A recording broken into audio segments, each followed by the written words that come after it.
Shalom. Jumpa lagi di Sekolah Minggu GMI Makedonia Jakarta.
Teman-teman, mari kita bersatu dalam doa.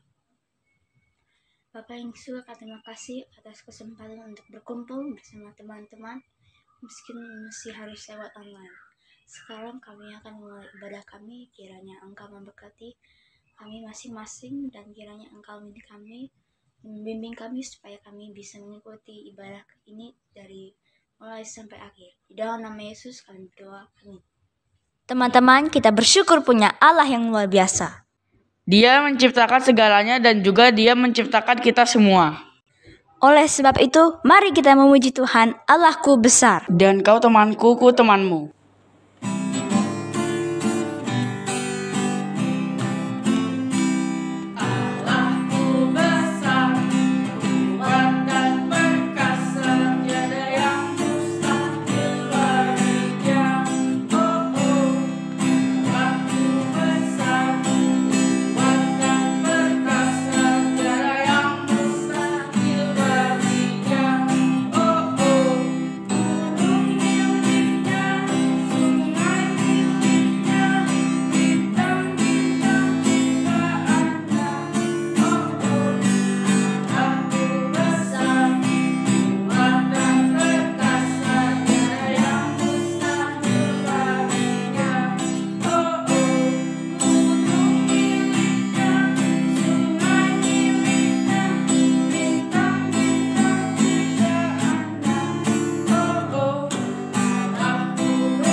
ini saya akan kesaksian tentang belajar dari rumah.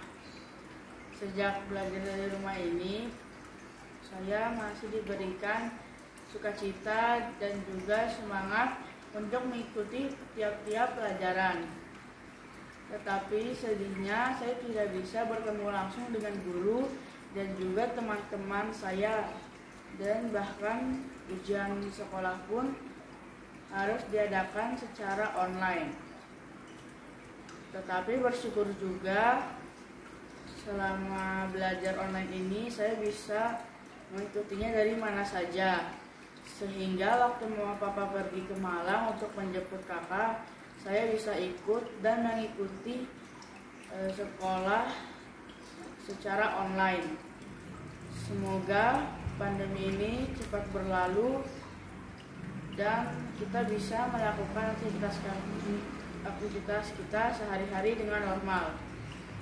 Terima kasih, Tuhan Yesus memberkati. Shalom teman-teman, ketemu lagi di Kamu Perlu Tahu. Kali ini kita akan membahas tentang perkembangan kereta api. Kereta api adalah bentuk transportasi rel yang terdiri dari serangkaian kendaraan yang ditarik sepanjang jalur kereta api untuk mengangkut kargo atau penumpang. Meskipun propulsi historis mesin uap mendominasi, bentuk-bentuk modern yang paling umum adalah mesin diesel dan listrik lokomotif yang disediakan oleh kabel overhead atau rel tambahan. Sumber energi lain termasuk kuda, tali atau kawat, gravitasi, pneumatik, baterai, dan turbin gas. Rel kereta api biasanya terdiri dari 2, 3, atau 4 rel dengan sejumlah monorel dan guideways maglev dalam campuran. Kata train berasal dari kata Prancis kuno trahiner, yaitu dari bahasa Latin traher, tarik, menarik. Kereta api dibagi menjadi beberapa jenis. Dari segi teknologi jalur, ada kereta api rel konvensional, kereta api rel gigi, kereta api monorel, dan kereta api maglev. Dari segi propulsi ada 3 jenis, yaitu kereta api uap, kereta api diesel, dan kereta api listrik. Dari segi di atas atau di bawah permukaan tanah ada kereta api permukaan atau surface, kereta api layang atau elevate atau viaduk, kereta api bawah tanah atau underground. Dari segi penggunaan ada 2 jenis kereta api, yaitu kereta api penumpang dan kereta api barang. Berikut adalah transformasi kereta api.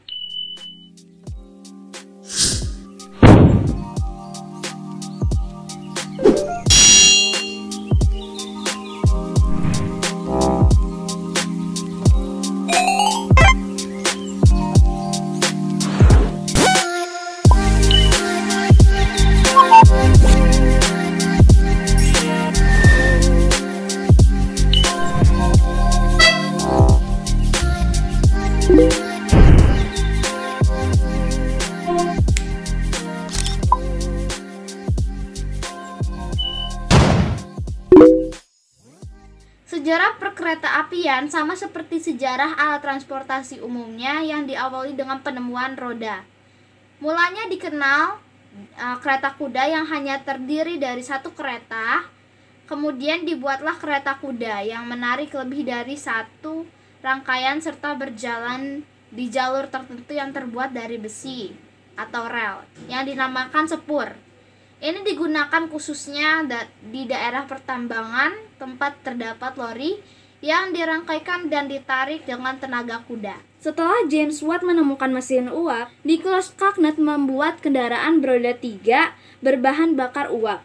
Orang-orang menyebut kendaraan itu sebagai kuda besi. Kemudian, Richard Trevithick membuat mesin lokomotif yang dirangkaikan dengan kereta dan memanfaatkannya pada pertunjukan di depan masyarakat umum. George Stephenson menyempurnakan lokomotif yang memenangi perlombaan balap lokomotif dan digunakan di jalur Liverpool-Manchester. Waktu itu, lokomotif uap yang digunakan berkonstruksi belalang. Penyempurnaan demi penyempurnaan dilakukan untuk mendapatkan lokomotif uap yang lebih efektif, berdaya besar, dan mampu menarik kereta lebih banyak. Penemuan listrik oleh Michael Faraday membuat beberapa penemuan peralatan listrik yang diikuti penemuan motor listrik. Motor listrik kemudian digunakan untuk membuat tram listrik yang merupakan cikal bakal kereta api listrik. Kemudian Rudolf Diesel memunculkan kereta api bermesin diesel yang lebih bertenaga dan lebih efisien dibandingkan dengan lokomotif uap. Seiring berkembangnya teknologi kelistrikan dan magnet yang lebih maju, dibuatlah kereta api magnet yang memiliki kecepatan di atas kecepatan kereta api biasa. Jepang dalam waktu dekade 1960-an mengoperasikan kereta api super express Shinkansen dengan rute Tokyo-Osaka yang akhirnya dikembangkan lagi sehingga menjangkau hampir seluruh Jepang. Kemudian Prancis mengoperasikan kereta api serupa dengan nama TGV. Nah, teman-teman, itulah perkembangan transportasi berupa kereta api sampai saat ini. Terima kasih telah mendengarkan Kamu Tahu hari ini. Semoga bermanfaat bagi kita semua. Dadah!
Shalom adik-adik, sekarang saatnya kita akan mendengarkan firman Tuhan. Tapi sebelumnya, semuanya siapkan Alkitabnya masing-masing, karena kita akan membaca Alkitab secara bersama-sama. Lalu siapkan hati, dan sebelum mendengarkan firman Tuhan, mari kita satu di dalam doa. Semuanya lipat tangan, tutup matanya. Mari kita berdoa. Tuhan Yesus yang baik, terima kasih untuk waktu yang Tuhan Yesus berikan lagi untuk kami mendengarkan firman Tuhan. Sebelumnya Bapa, pimpin kami dengan Roh Kudus-Mu, agar kami bisa mengerti apa yang Tuhan Yesus sampaikan kepada kami melalui pembacaan firman Tuhan hari ini. Tolong Hantelita yang akan menyampaikan firman Tuhan, supaya bisa menyampaikannya di dalam pimpinan Roh Kudus Tuhan Yesus saja, dan menyampaikan apa yang Tuhan Yesus mau. Terima kasih ya Tuhan Yesus. Dalam nama Tuhan Yesus kami berdoa dan mengucap syukur. Amin.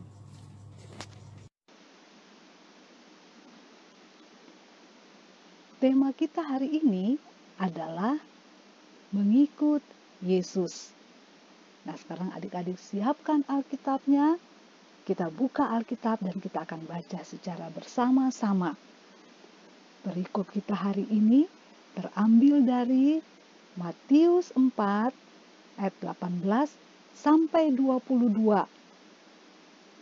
Sekali lagi dari Matius 4 ayat 18 sampai 22 dengan judul Yesus memanggil murid-murid yang pertama. Semua sudah buka Alkitabnya? Kita akan membacanya secara bersama-sama. Dan ketika Yesus sedang berjalan menyusur danau Galilea, ia melihat dua orang bersaudara, yaitu Simon yang disebut Petrus dan Andreas saudaranya. Mereka sedang menebarkan jala di danau sebab mereka penjala ikan. Yesus berkata kepada mereka, "Mari, ikutlah aku, dan kamu akan kujadikan penjala manusia." Lalu mereka pun segera meninggalkan jalannya dan mengikuti Dia.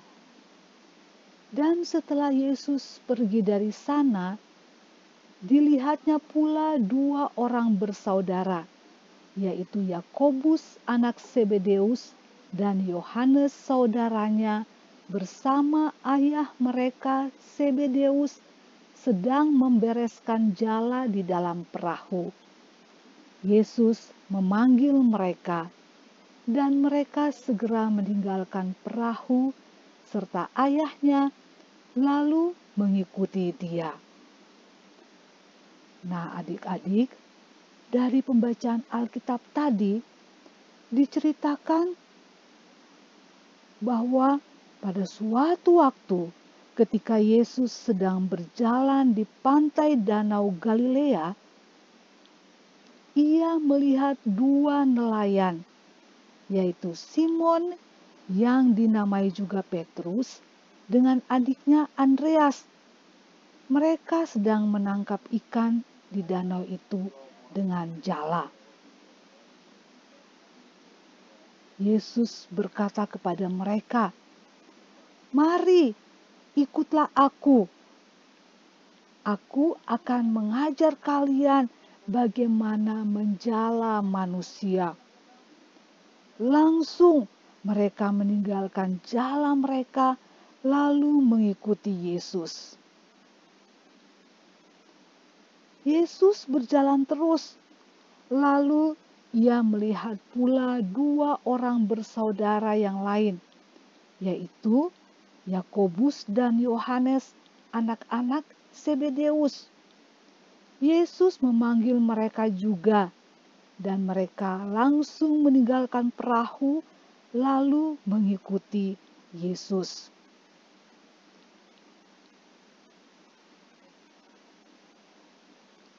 Ternyata adik-adik, Tuhan Yesus memanggil untuk menjadi murid-Nya bukan cuma 4 orang ini saja, tapi kemudian diceritakan di dalam Matius 9 ayat 9 sampai 13, Yesus juga memanggil seorang pemungut cukai yang bernama Matius.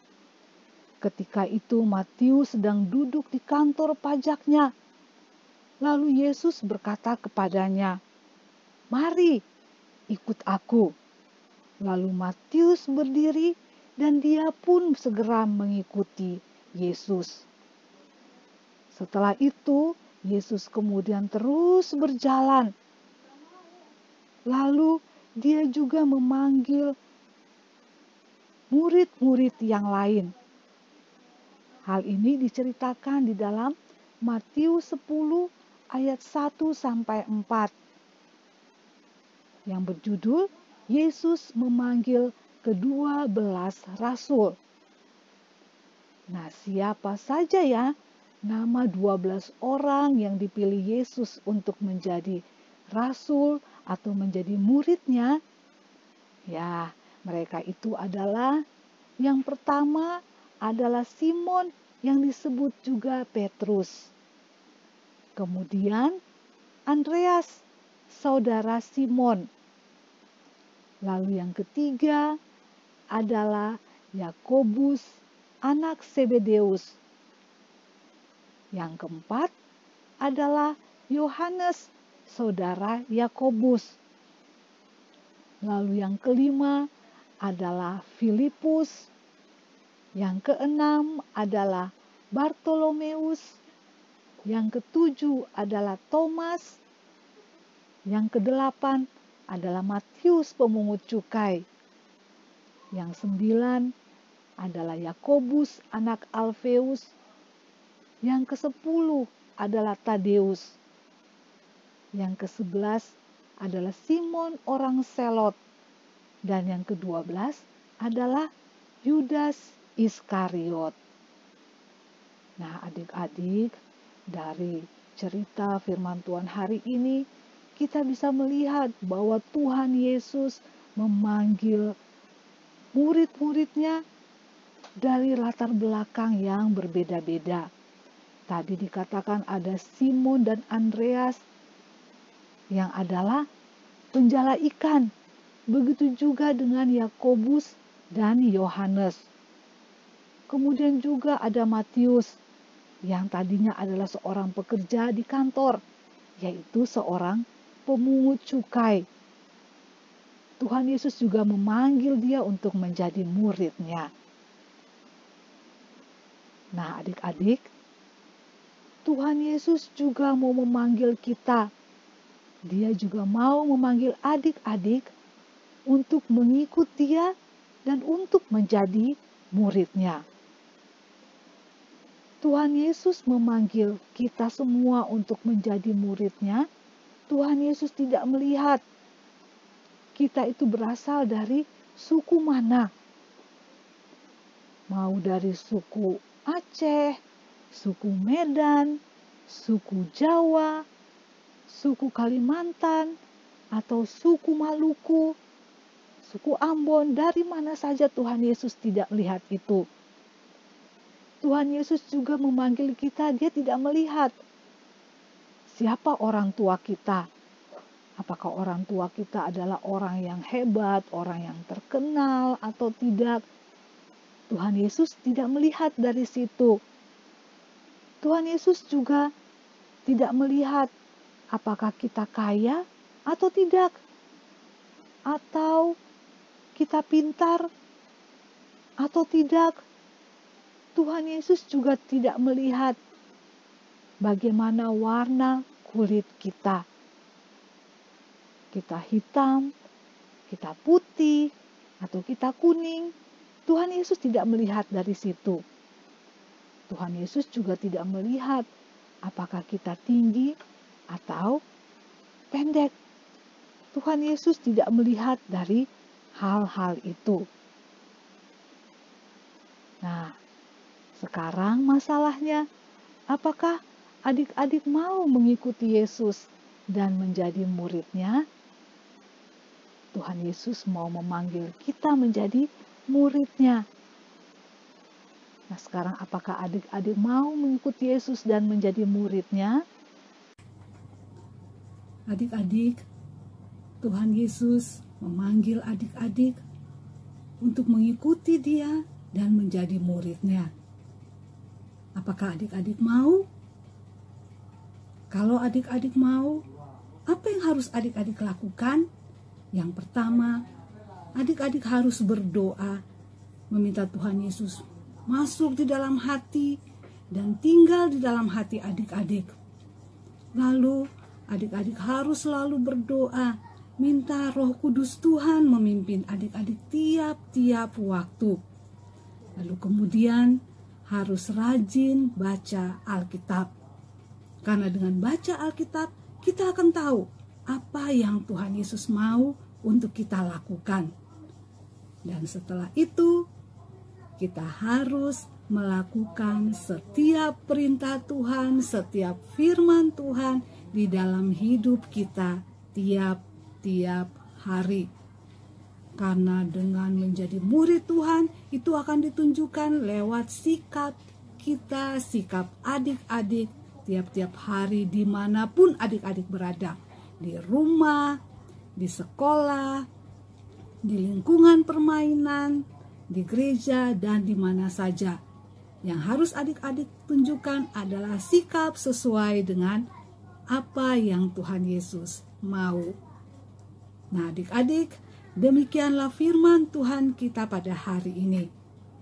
Sebelum mengakhirinya, mari kita satu di dalam doa.